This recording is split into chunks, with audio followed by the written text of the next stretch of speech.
Tun bayan barin sakaragar mulkin jihar Adamawa, sana'o'i da dama suka shiga halin ha'ula'i domin yadda aka yi shakulatin bangaro da bangaren. Vice Admiral Murtala Hammanyaran Nyako, tsohon gwamnan jihar Adamawa dai, ya yi imani da sanya jama'ar jihar akan sana'o'i domin su dogara da kansu tare da kauda talauci. Malam Abdullahi Adamu ya bayyana cewa wannan koyon ne ya bashi damar shi ma ya fara tara ɗalibai domin ba da tasa gudunmawa. Dalilin wannan ba za mu manta da tarihi ba.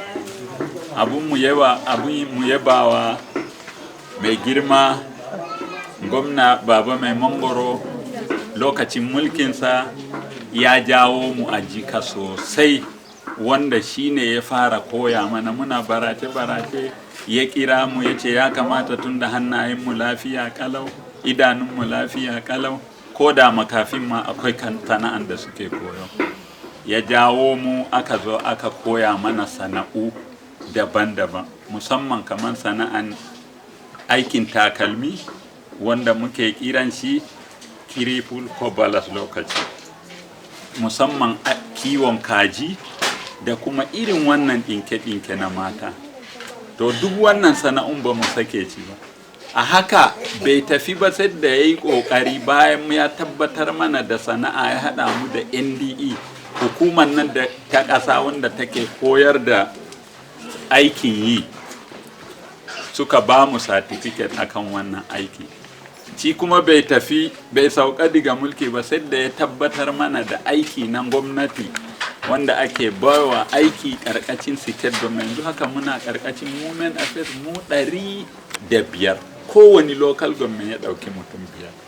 To mafi yawa ɗaiɗaikunmu banda wanda muke aiki kuma mun zo saboda mu tallafa wa community mu na nan, kowa ya dogara da kanci. Shine kamar ni da makwabcina akwai wani Ali Adamu, gurgu ne, chairman na Yola North, amma yanzu ya sauka. Muka haɗa kai da wannan babban malaminmu muka ce to tunda mu muna da Amilu, ya kamata abinda muka iya nan a zo a amfanar da mutane da shi. Muka gaya wa mai jimilla, muka gaya wa masu anguwanni, aka zo aka ce to wannan santaci ne za a koyar da sana'a. Tun da wurina ne muka fara koyar da sana'a. Yaran da suka amfana a nan da matan aure da yara 'yan mata, wanda ya haura shekara 10 dama muke ɗauka, sun fi mutum 100. Yanzu haka sun dogara da kansu akan wannan sana'a, wannan gudunmawa wanda muke bayarwa.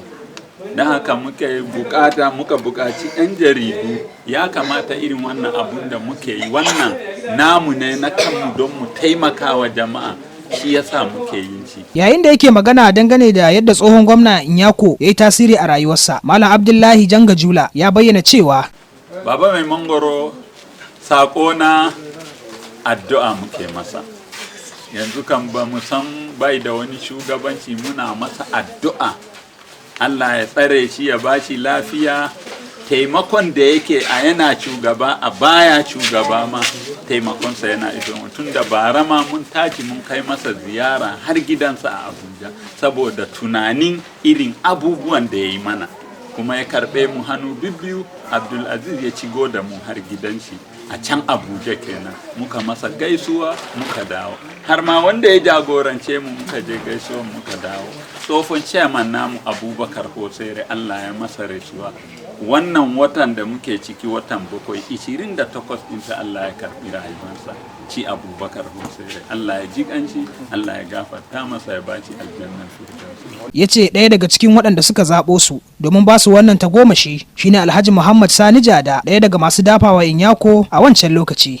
Domin a SPPU akwai wata hukuma na SPPU wanda yake ɓangaren sana'u, a ƙarƙashin sama wanda muka koyi mafi yawan sana'un da muka koya, ci Sani Jada, domin ci ya riƙe SPPU, ya kula da mu ɓangaren yin takalmi da ɓangaren ɗinke-ɗinken nan, ɓangaren kiwon kaji, har ya ba mu bayan mun gama baba mai mangoro da kansa ci ya zo ya miƙa mana certificate ɓangaren abin da ya shafi kiwon kaji. Haka Sani Jada har yanzu kuma muna fulɗa da shi akan irin dafa mana da yake yi, don yakan ziyarci ofis namu, ko da kwanan bayan nan akwai mukamin da ya tsaya yana son bangaren siyasa ya ziyarce mu, bai manta da mu ba. Da haka Sani da ya ba mu gudunmawa mai yawa karkashin Baba Mai Mangoro. Daga ƙarshe Malam Janga Jula ya bayyana fatan alkhairi ga ɗan tsohon gwamnan Sanata Abdulaziz Murtala Nyako, wanda ya ce har zuwa yanzu bai mance da su ba. Abdulaziz Nyako, sakon da nake da shi wajen shi shine kamar yadda babansa ya riki bangaren na kasassu 100%, muna son ko yana da mukami a gwamnati ko ba shi da shi ya ga ya sa na kasassu a duk bangaren harkan da zai yi, ya ga ya sa kuma duk wasu ɗalibai da in mu muka nuna musu sana'a da suka yi, don Allah ya bi lungu da saƙo ya tabbatar ya isar mana da taimako wanda za a dafa wa matasanmu, yaranmu nan wanda za su yi sana'a. Wannan ita ce babban kira.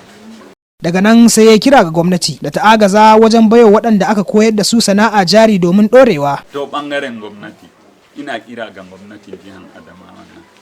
Gwamnati dole wajen ta muke nema. Iran da nake yi, waɗanda aka koya musu sana'an nan a ƙarfafa su wajen ba su jari. Idan fa sun samu jari, to kowa zai laɓe ya samu, har shi ma zai amfani wani. Amma don ka kawo mutum sana'a ba shi da wannan hanyar da zai yi jari, to abun zai tafi a cire mai.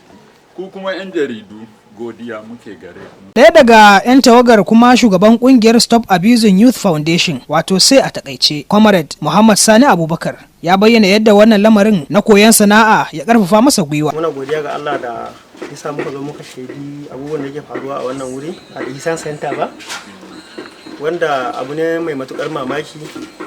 In muka ga tashi-tashin hankulan da ake fama da shi a Najeriya din, yawanci yaran da ake ba su dama ko ya'ya mata da suke shiga duniya su fara shaye-shaye ko wasu abubuwan da bai kamata ba, suna yi ne da niyyar samun mafita a rayuwa, wayanda in maza ne kuma misali ana daukan su ne da alƙawarin za a ba su kuɗi ko za a musu wani abu na rayuwa dai wanda zai ɗebe musu kewa. To duka wayannan abubuwan da zai sa mutum ya je wani abu da bai kamata din ba, a hanya da ta dace a nan gashi nan ana samar da shi. So kaga wannan ba karamin nasara bane, kuma abinda muka samu karancin sa cikin al'ummar mu kenan. Kuma daɗin daɗawa ma abin godiya shine shi wanda yake jagoranta wannan abu, a yanda ɗabi'an mu muka tashi muka gani ana yi, kamar ba a tsammanin irin haka. Shi din ma kamar da zai zama yana wani wuri ne yana kokarin bara ko na bai kama da wannan, amma bayan shi ya fita daga wannan da kuma gudunmawa da aka samu a gwamnatocin baya da irin hukumomi da aka ɗora da shugabanni, misali ya ambaci su las lokacin sayin jada, da irin kokarin da baban Nyako yayi da wannan gwamnati din, to sai ya zama suna da wani mindset din da bayan kansu din su ma yanzu za su gina al'umma, domin dan al'umma tana da abin da za ta yi. Lokacin kullum abin da baban Nyako yake faɗa shine yunwa, kar ya zama mutum yana jin yunwa, kar ya zama ya shaye idon matasa ya zama ja. To me zai kawar da wannan abubuwa din? Sai yaro yana da abin da zai yi, ya samu kuma mai kula da shi wanda zai tsaya ya dinga mishi bayanai, ya sa shi a hanya, ya yi mentoring nashi, ya guiding nashi, wanda shine abin da ake yi a nan.